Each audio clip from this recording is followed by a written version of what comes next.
Are you alright? The ringing in my ears won't stop.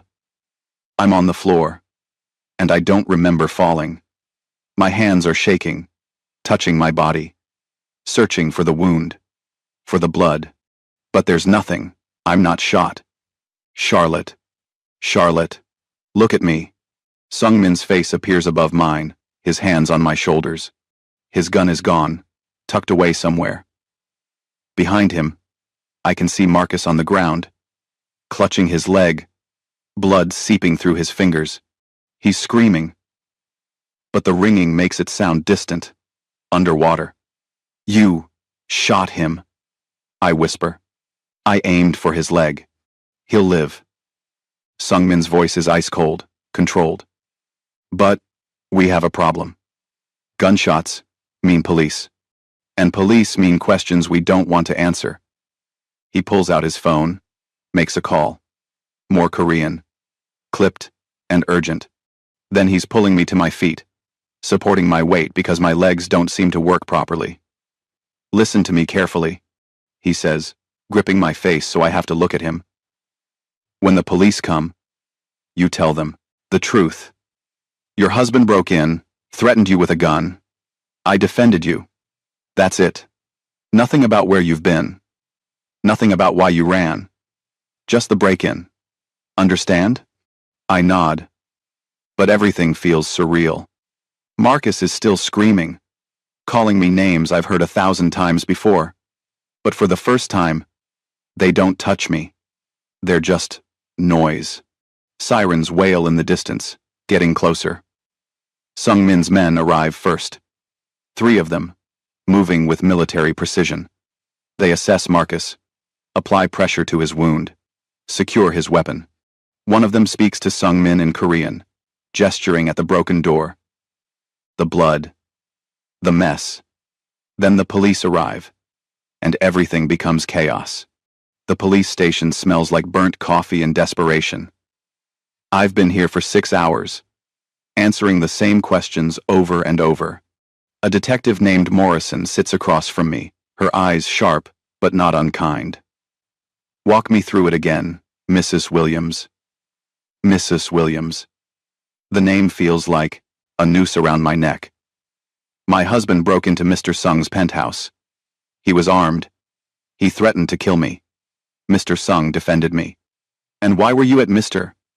Sung's penthouse at 4 in the morning? This is the tricky part. The part Sungmin's lawyer, an expensive woman in a sharper suit than any lawyer should own, coached me on.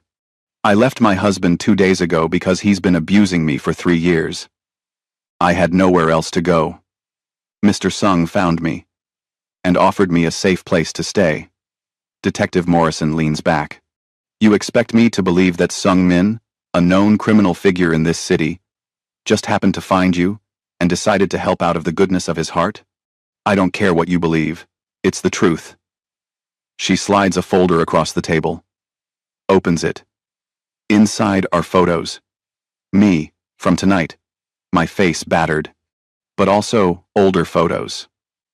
Medical records I didn't know existed. Emergency room visits over the past 3 years. Broken wrist. Concussion. Fractured cheekbone. These are your medical records, Charlotte. Records that paint a very clear picture of sustained domestic abuse. Detective Morrison's voice softens. I'm not your enemy here. But I need to understand the full picture. My throat tightens. How did you get those? Let's just say someone made sure we had them. She gives me a meaningful look. Sungmin. He had someone pull my records. Your husband is in surgery right now. Non-life-threatening gunshot wound to the thigh. When he wakes up, he's going to tell his version of events, and I guarantee it won't match yours. He'll lie. Most likely. But here's what I need you to understand, Charlotte. You have options. You can press charges against your husband for assault, for the break-in, for threatening your life. We have enough evidence to make it stick. Or you can walk away. And this becomes, he said, she said. I think about Marcus in a hospital bed.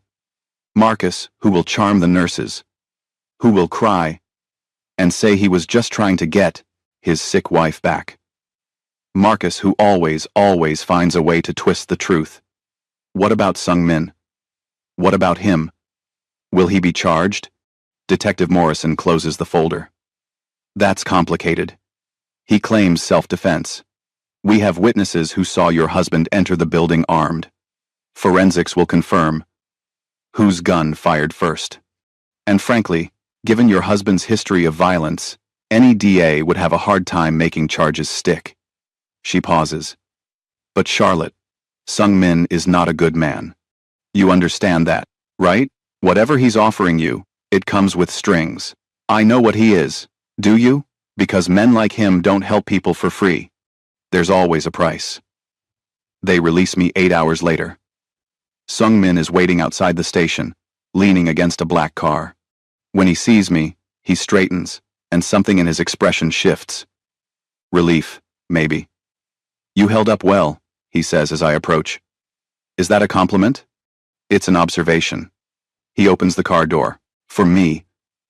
We need to talk. But not here. The safe house is in a neighborhood I don't recognize. A modest townhouse, nothing like his penthouse. Inside, it's clean and functional. 2 of Sung Min's men are posted outside. You'll stay here until we figure out next steps, Sung Min says, walking through the space like he's done this before. It's secure. Off the grid. Marcus won't find you here. The detective said. Marcus is going to tell his version. When he wakes up. Let him. I've already made sure the evidence tells a different story. Sung Min pours himself a drink, then seems to think better of it, and pours me one too. The hospital records, the witness statements, the forensics. It all points to one truth. Your husband is a violent man who tried to kill you. And I stopped him.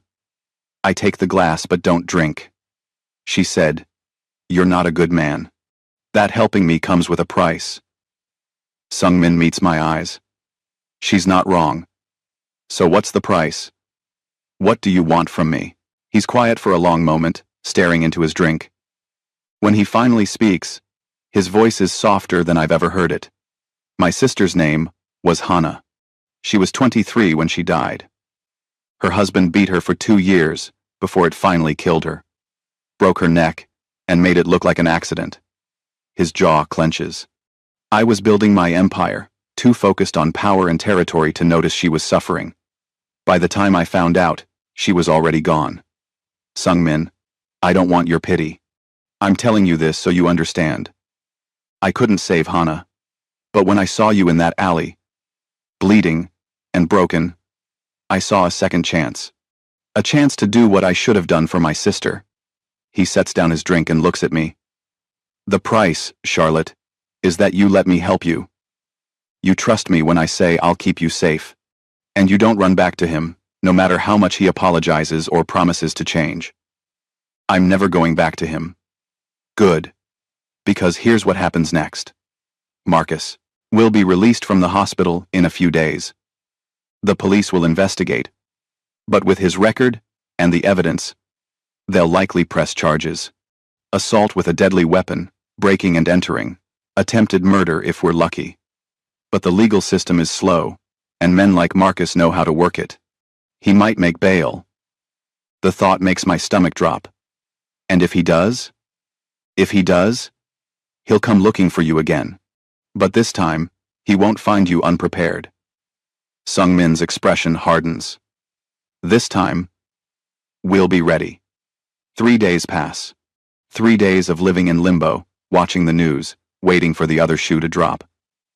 Sung Min visits every evening, bringing updates and food I barely touch. His men rotate shifts outside, silent guardians, who never speak to me but somehow make me feel safer than I have in years.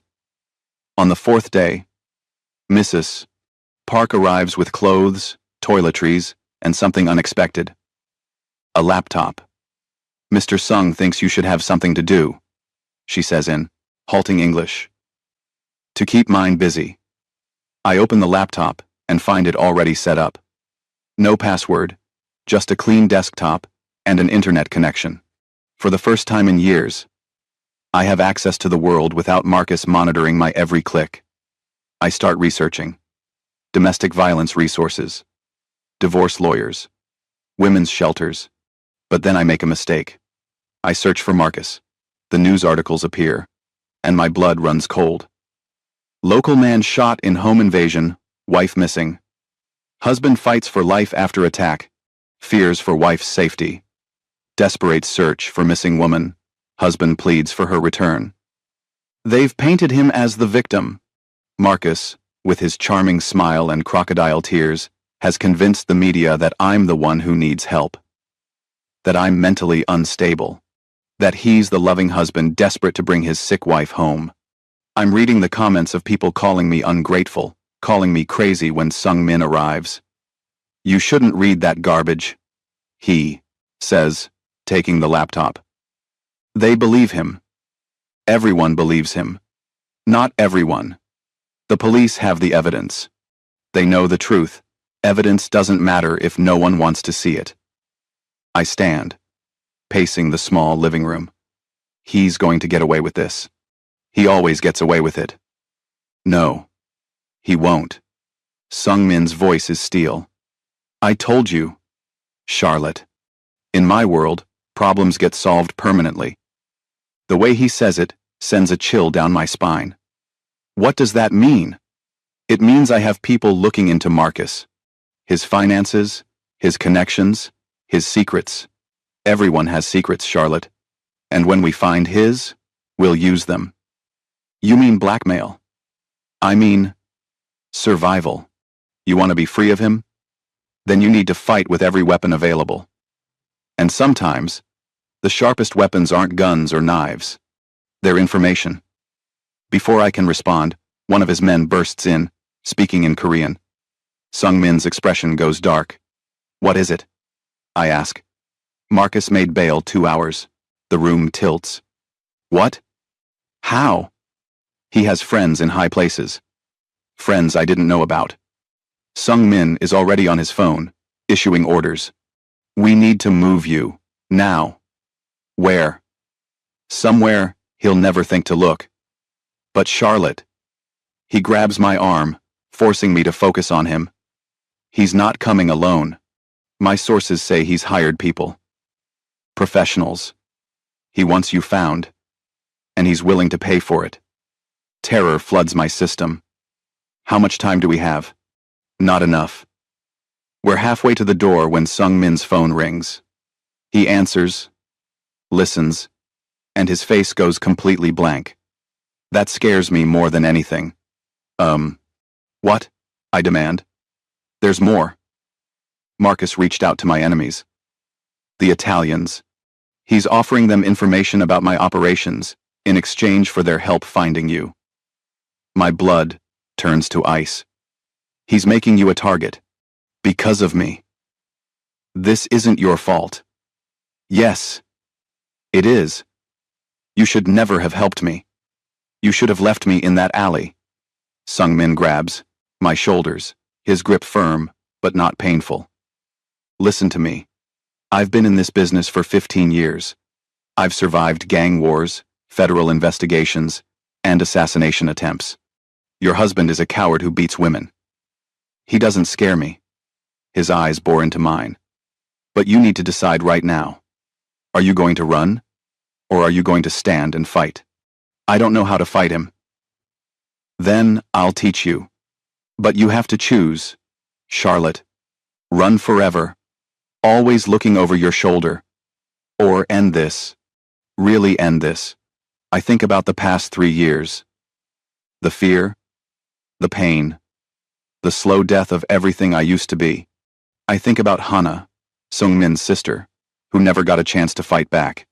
And I think about every woman like us, trapped in houses that should be homes, with men who should be lovers, but are really just monsters wearing human faces. I'll fight, I whisper. Tell me what to do. Something like pride flashes in Sung Min's eyes. First, we get you, somewhere safe. Then, we go on the offensive. The warehouse smells like oil and concrete. It's one of Sung Min's properties, he explains, used for legitimate shipping but also for less legitimate meetings. We're in a back office, surrounded by 6 of his men, all armed, all watching me with expressions I can't read. Sung-min spreads papers across a desk. Photos of Marcus. Building layouts. Financial records. This is everything we've gathered in the past 72 hours. He says, your husband has a gambling problem. Bad enough that he owes money to some very dangerous people. He's also been embezzling from his company, cooking the books to cover his debts. He made sure you knew nothing. Sung-min points to another set of documents. He also has an offshore account. Money he's been hiding from the IRS, from his employer, from you. Enough to start over somewhere new. Understanding dawns. He was planning to run. Eventually, yes, but you threw off his timeline. Now he's desperate. Desperate men make mistakes. One of Sung-min's men says something in Korean. Sung-min's expression darkens. Well, one of Sung-min's expression. What? I ask. They found him, Marcus and his hired guns. They're at your old apartment building right now, questioning neighbors. We need to call the police. The police can't protect you from hired killers, Charlotte. But I can. Sung-min looks at his men, then back at me. I'm going to make you an offer. One time. You can say no, and I'll respect that. But if you say yes, there's no going back. My heart skipped. What offer? Let me handle Marcus. Permanently. Not killing him, he adds quickly. But making sure he never comes near you again. I have ways of doing that. Legal ways, mostly. But they require you to trust me completely. And if I say no? Then I'll set you up with everything you need to disappear. New identity, money, a fresh start somewhere far from here. You'll be safe, but you'll always be, looking over your shoulder. I look at the photos of Marcus spread across the desk. Marcus, smiling at our wedding. Marcus, at his company Christmas party. Marcus, the charming husband, the successful businessman, the pillar of the community. All lies. What would you do? I ask. To handle him permanently? Sung-min considers his words carefully. I'd make sure the authorities have everything they need to put him away for a very long time. The embezzlement. The gambling debts. The abuse. All of it. And I'd make sure his dangerous friends know he's a liability. Men like that? When they become more trouble than they're worth, they disappear from relevance very quickly. You'd ruin his life. I'd give him the consequences he deserves. The consequences the law should have given him years ago.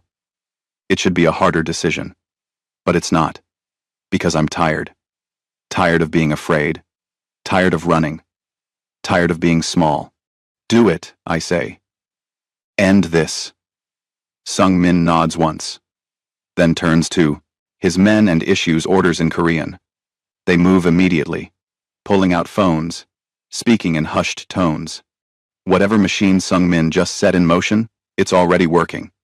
There's one more thing, Sung-min says, pulling out a gun. You need to learn how to protect yourself. I don't know how to use a gun. You will. By tomorrow. And not just guns. Self-defense, situational awareness. How to spot danger before it spots you. He sets the gun down on the desk between us. I can't always be there to protect you. Charlotte, you need to be able to protect yourself. Before I can respond, alarms blare through the warehouse. Red lights flash. Sung-min's men immediately draw their weapons, moving into defensive positions. What's happening? My voice comes out as a whisper. Someone's breached the perimeter. Sung-min's already moving, pulling me toward a back room. It's either the Italians or Marcus. Either way, we're out of time. He pushes me into a reinforced room, a panic room, and hands me a phone. Stay here. If you hear gunshots, call this number. My second in command will get you out. Where are you going? To finish this. He turns to leave. Sung-min. He stops, looks back. Don't die for me.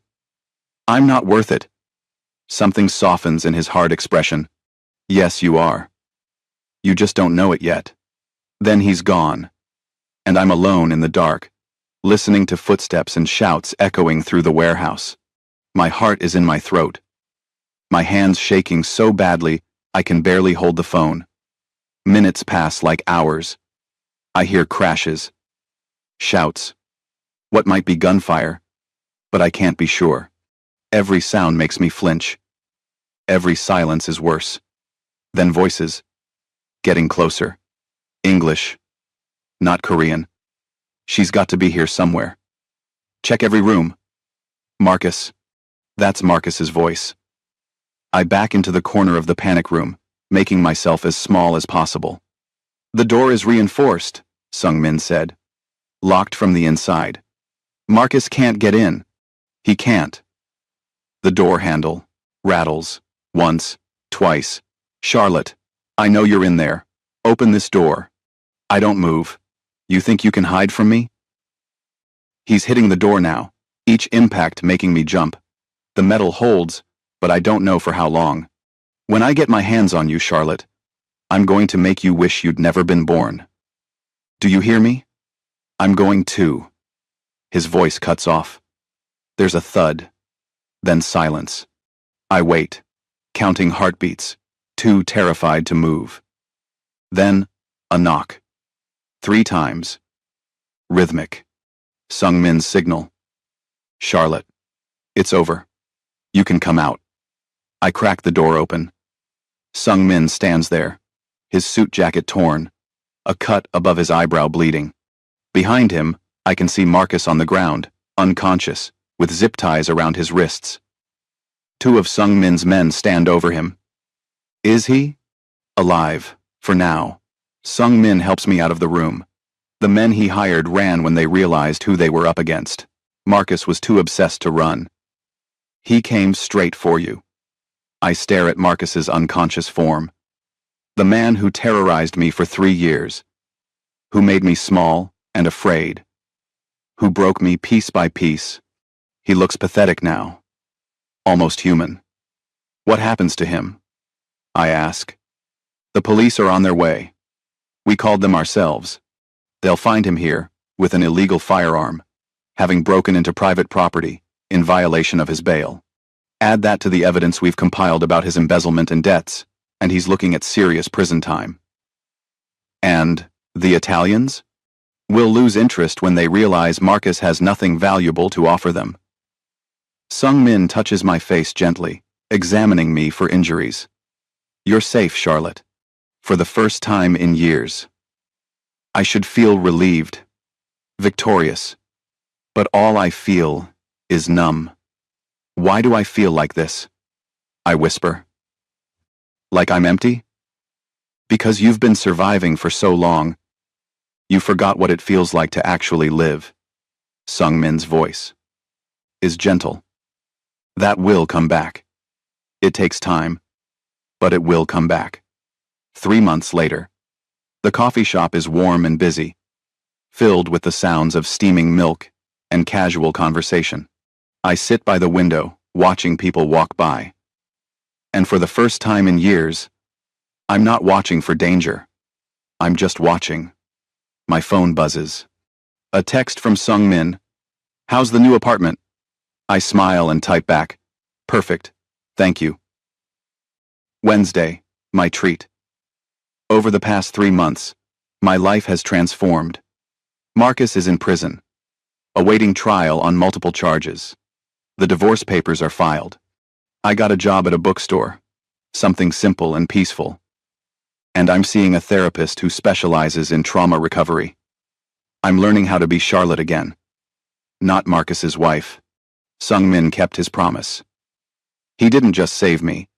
He gave me the tools to save myself. The self-defense classes, the therapy referrals, the job connections. He's been there, but not hovering. Present, but not controlling. Everything, Marcus, wasn't. People ask me sometimes if I'm dating Sung-min. The answer is complicated. He's the reason I'm alive, the reason I'm free. But I'm not ready for that. Maybe I never will be. And he seems to understand that. Some debts can't be repaid. Some connections can't be defined. Sung Min and I exist in a space between gratitude and friendship, between savior and saved, between the person I was and the person I'm becoming. My phone buzzes again. This time it's a news alert. Marcus Williams sentenced to 15 years in prison for embezzlement, assault, attempted murder. I stare at the headline for a long moment. 15 years. He'll be in his 50s when he gets out. I'll be 39. Living a life he'll never touch again. I delete the notification and finish my coffee. The sun is shining. When I step outside, the air smells like autumn and possibility. I have a shift at the bookstore in an hour. Therapy. Tomorrow, lunch with Sung Min on Wednesday. I have a life that's mine and only mine. I think about Hana, Sung Min's sister, who never got this chance. About all the women who don't make it out, and I make a promise to myself, right there on that sunny sidewalk, I'll live, not just survive, but really live, for me, for Hana, for everyone who deserved a second chance and never got one. Behind me, I know Sung Min probably has someone watching, making sure I'm safe. Old habits die hard, especially for men like him. But I don't mind, because for the first time in 3 years, being watched doesn't feel like prison. It feels like freedom. Thank you so much for watching Charlotte's story. If her journey touched your heart, please hit that like button and subscribe to the channel. Share this story with someone who needs to hear it. And remember, if you or someone you know is experiencing domestic violence, help is available. You deserve to be safe. You deserve to be free. Drop a comment. 1. Telling me where you're watching from and what you thought of Charlotte and Sung Min's story. Until next time, take care of yourselves and each other.